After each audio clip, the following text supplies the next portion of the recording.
एक जंगल में एक गधा रहता था जिसकी पूंछ बहुत छोटी थी। बाकी सारे जानवर उसकी मजाक उड़ाया करते थे।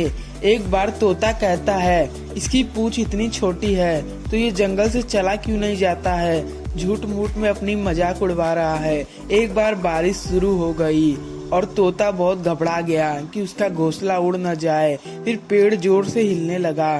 फिर लोमड़ी डर के मारे भाग गया वहाँ से और तोता चिल्लाने लगा। फिर वहाँ पर गधा आता है, पेड़ को अपने पीठ से टेक देता है जिससे कि पेड़ नहीं गिरता है।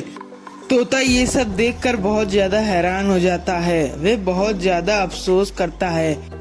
ऐसे ही नीचे एक काला रंग का बटन होगा सब्सक्राइब का, उस पे अपना माथा फोड़ दीजिए।